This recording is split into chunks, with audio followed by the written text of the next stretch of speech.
अस्सलाम वालेकुम व्यूअर्स, कैसे हैं आप सब लोग। मेरे सब खैरियत से होंगे, अपने घरों में खुश और आबाद होंगे। मैं आपकी खिदमत में हाजिर हूँ एक नए ब्लॉग के साथ, सिद्रा जावेद। तो वेलकम टू अनदर ब्लॉग। तो आजकल था ये कि मैं कोई ब्लॉग नहीं बना रही थी, कुछ कंटेंट ही नहीं था, कोई कंटेंट ही नहीं था, कुछ इंटरटेनमेंट ही नहीं थी कि मैं कुछ बनाती ना। हम कहीं गए थे, वो जो हम लास्ट टाइम गए थे बस उस वही गए थे, उसके बाद फिर मैंने कुछ बनाया ही नहीं। तो ब्लॉग ही नहीं बना, कुछ तबीयत भी सेट नहीं थी, तो इसलिए ना कोई ब्लॉग नहीं बना सकी मैं। लेकिन मुझे बहुत अच्छा लगा कि कमेंट्स में लोगों ने कहा हुआ था, जो लोग मेरे ब्लॉग डेली देखते हैं, तो उन्होंने मुझे कहा कि आपका ब्लॉग अपलोड नहीं हुआ। तो मुझे ये देख के बहुत अच्छा लगा। बल्कि कुछ लोगों के तो मुझे मैसेजेस और कॉल्स भी आई हैं, जो लोग देखते हैं कि भाई आपने ना ब्लॉग अपलोड नहीं किया। तो बस इसीलिए कुछ था कि कुछ बनाए नहीं तो किया ही नहीं। और आपको पता है जैसे कि मेरी बारी 2 दिन बाद आती है खाना बनाने की, वैसे ही मेरी आज 2 दिन बाद खाना बनाने की बारी आई है। तो आज मैं बना रही हूँ यखनी वाला पुलाव। और हमारे मुल्तान का मौसम ना कुछ ऐसा हुआ है, ये ना तो बारिश आ रही है और ना ही जो है ना आंधी आ रही है और ना ही गर्मी जा रही है। तो आप लोग बताएं कि आपके शहर में कैसा मौसम है। हमारे शहर में ऐसा ही मौसम है, हब्सी हुई है, अजीब सा मौसम है बड़ा। ना बारिश आती है और थोड़ी सी बारिश आ जाए तो ठंड पड़ जाए हमारे सीने में भी, हमारे शहर में भी। यहाँ पे मुल्तान में बहुत गर्मी होती है, बहुत ज़्यादा गर्मी होती है। तो जी आज मैं बना रही हूँ यखनी का पुलाव। तो चलिए जी मैं आपको मिलती हूँ किचन। ये जी मुझे जैसे कि मैंने आपको बताया कि मेरे खाने की बारी 2 दिन बाद आती है, तो मैंने यखनी वाला पुलाव बनाना था। तो ये रात को मैं और दाऊद और साथ मेरे देवर का बेटा गया था, हम तीनों गए थे मार्ट। मुझे कुछ सामान लेना था, जो कि मसाले वगैरह ख़त्म हो चुके थे, तो वो मैंने थोड़ा सा ही सामान लेना था, कितना ज़्यादा लेना था। तो दाऊद साहब ने कहा कि मैंने स्केट्स पे जाना है, तो मैंने कहा चलें जी आप स्केट्स की सैर कर लें। और ये बड़े हीरो बन के फिर रहे थे कि जी मैं तो स्केट्स चला रहा हूँ, लोग मुझे देख रहे हैं, मैं कोई बड़ी फेमस पर्सनैलिटी बन गया हूँ। तो बस बच्चे तो इसी तरह ही खुश होते हैं। तो ये मार्ट के अंदर ना, ये उन्होंने शायद साथ वाली मार्ट छोटा हो गया होगा, काफ़ी छोटा सा था, तो अब उन्होंने साथ में ना साथ वाली शॉप लेके और उसको अंडरग्राउंड बना के कोई रास्ता बनाया हुआ था। यहाँ पे मसाले वगैरह थे। खैर ये घी मैं ईद से पहले लेके गई थी, ये 385 का था और अब ये 405 रुपये का है। आपको मैं इन्फॉर्म कर रही हूँ कि ये दूसरी मार्केटों में 420 और 430 का बिक रहा है, लेकिन ये फिर भी 405 का है। चावल वगैरह लेने थे, वो चीज़ें ली, छोटे मसाले लेने थे, वो ले रही थी।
ये जी हम काउंटर पे आ गए थे और यहाँ पे 2 काउंटर थे। एक काउंटर पे तो काम हो रहा था, दूसरा काउंटर में जब भी जाती हूँ ये बंद ही होता है। मुझे लगता है कि तो सिर्फ एक रेस्ट करने के लिए काउंटर बनाया हुआ है, यहाँ पे कुछ नहीं होता। ये बंदा मुझे नहीं सॉरी मेरे मोबाइल को हो रहा था कि मैंने बाद में घर आके जब वीडियो देखी ना, तब मैंने देखी कि इसको शक हो रहा था कि ये शायद वीडियो बना रही हैं। खैर जो भी था, ये दाऊद साहब कह रहे थे नहीं मैं जाता हूँ उस अंकल से पूछ के आता हूँ आपका काउंटर चल रहा है कि नहीं चल रहा है। मैंने कहा वो नहीं चल रहा। वो खैर वो पूछ के आया था, वो इसलिए हंस रहा था कि वो अंकल कह रहे हैं कि नहीं बेटा वो एक ही काउंटर है। ये देखा है, ये वाले कैशियर हमेशा ऐसे करते हैं, पता नहीं क्यों इतना स्लो काम करते हैं। पहले एक दफ़ा बिल बनाएंगे, फिर मोबाइल निकालेंगे, फिर मोबाइल देखेंगे, फिर मोबाइल जेब में डालेंगे, फिर पैसे देखेंगे। इसी तरह से इनका ये स्लो काम चलता रहता है और हम खड़े रहते हैं, इनका इंतज़ार करते रहते हैं। यहाँ पर मैं इसलिए आती हूँ कि यहाँ पर काफ़ी प्राइस का डिफरेंस होता है दूसरी जगहों से, जो है ना मुझे तो सही लगता है। हो सकता है और जगह पे भी यही हो, लेकिन मुझे सही लगता है इसलिए मैं यहाँ पे आ जाती हूँ। नहीं तो हमारे चौक पे एमएम आर्ट भी है, एमएम आर्ट में भी प्राइस अच्छे होते हैं, लेकिन मैं ख़ुद ही यहाँ पर आती हूँ क्योंकि एमएम आर्ट में और बहुत सारी चीज़ें ऐसी हैं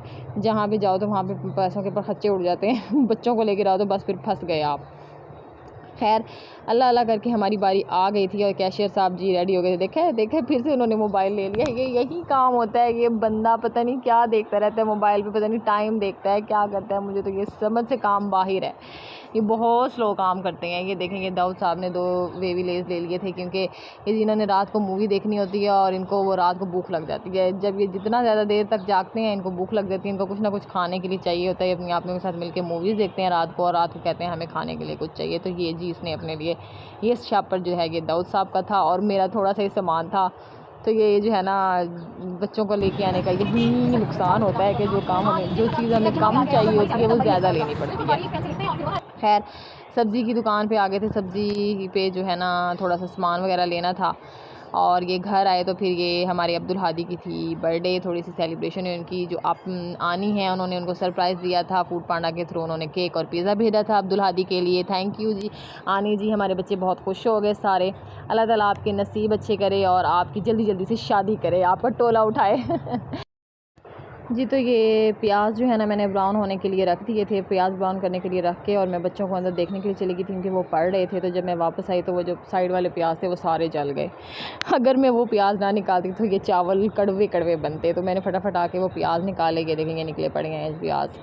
और फिर मैंने उसमें टमाटर, अदरक, लहसुन और हरी मिर्चों का पेस्ट डाल दिया और जो है ना उसको भून लिया।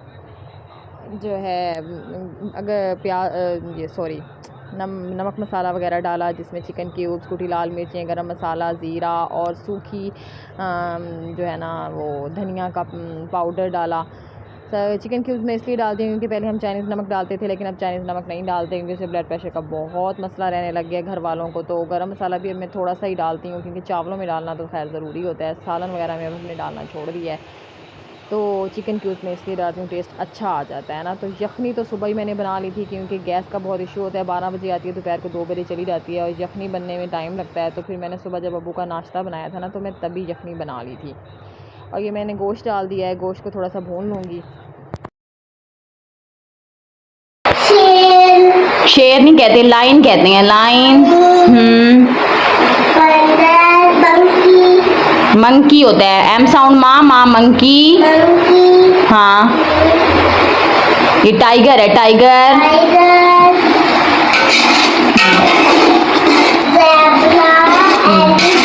वेरी गुड, एनिमल्स नेम तो मेरी बेटी को आते हैं। आपकी को भी सुना दो। हाँ जाओ सुना दो। तो जी मैंने गोश्त डाल दिया था और फिर यखनी वाला पानी भी डाल दिया था। मैं ना चावलों का पानी ना बचा लेती हूँ क्योंकि अगर यखनी में या चावलों में पानी कम हो रहा था तो मैं वहीं चावलों वाला पानी ही बीच में डाल देती हूँ, उससे ना टेस्ट अच्छा आता है। तो मैंने ये सब कुछ डाल दिया था और चावलों को थोड़ा सा दम लगा दिया था। उसके बाद चावलों का पानी ड्राई हो गया था। चावलों का पानी ड्राई होने के बाद जो है ना मैंने दोबारा से दम लगा लिया था और चावल तैयार हो गए थे। चावल बहुत मज़े के बने थे। काश मैं आप लोगों को टेस्ट चेक करवा सकती तो ज़रूर करवाती। तो जी ये था मेरा आज का व्लॉग। उम्मीद है आप लोगों को पसंद आया होगा। छोटा सा है और काफ़ी दिनों के बाद बनाया है क्योंकि कुछ कंटेंट था नहीं जो कि मैं बार बार आपसे कह रही हूँ, लेकिन जो भी होगा मैं बनाऊँगी इंशाल्लाह। मुझे बहुत अच्छा लगता है कि जब आप लोग कमेंट करते हैं कि आपका व्लॉग नहीं आया।